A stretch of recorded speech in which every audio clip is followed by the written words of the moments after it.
رونا روئے ہم.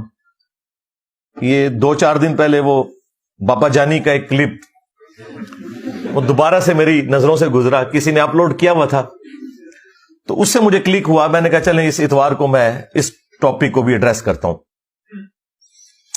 اس میں وہ یہ کہہ رہے تھے کہ بد مذہب جو ہے نا, بد مذہب یعنی بد مذہب سے مراد ہے ادر دین بریلوی, اس کا کلپ سننا حرام حرام اور سخت حرام ہے.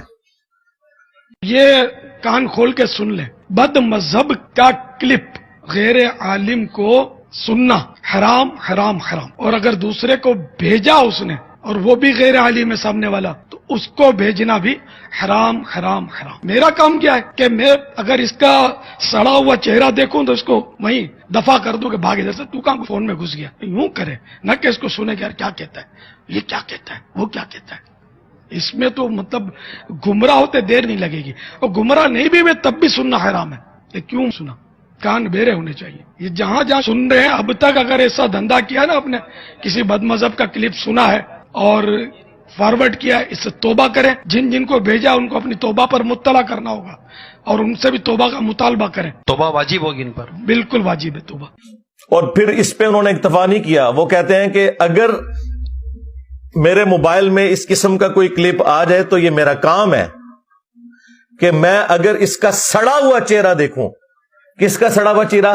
یعنی اپنے سوا تمام مولویوں کو وہ سڑا ہوا چہرہ. ٹھیک ہے, یہ میٹھے میٹھے اسلامی بھائی ہیں جو اتنے کڑوے کڑوے ہیں, تو میں فوراً اسے وہیں پہ ڈیلیٹ کر دوں. اور انہوں نے کہا آج تک جنہوں نے آگے یہ کلپ فارورڈ کیے نا دوسرے فرقوں کے علماء کے, تو وہ توبہ کریں گے اس کے اوپر. اب یہ ہے معیار ان لوگوں کا. تو بھائی یہ آپ کی گمراہی کے لیے, آپ کی علمی کمزوری کے لیے کافی ہے کہ آپ کسی دوسرے کی بات سننے کے لیے تیار نہیں ہے.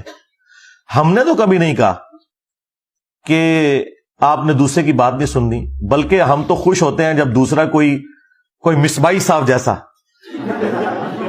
کوئی کلپ بنا دیتا ہے تو ہم پبلک کو بتاتے ہیں کہ بھائی یہ ان لوگوں کا علمی لیول ہے. تو جو باپا جانی ہے, ہمارے ایکس مرشد بھی ہیں مولانا الیاس قادری صاحب حفظہ اللہ تعالی, وہ ان کا وہ کلپ مجھے کلک کر گیا, ان کا کلپ مجھے کلک کر گیا کہ میں اس کو ٹاپک بنا کے آپ کے سامنے رکھوں کہ انہوں نے جو معیار سیٹ کیا ہے گستاخی کا, ان کے روح سے تو قرآن حکیم میں پھر سینکڑوں آیات گستاخی کے اوپر ہی مبنی ہے. نعوذ باللہ من ذالک.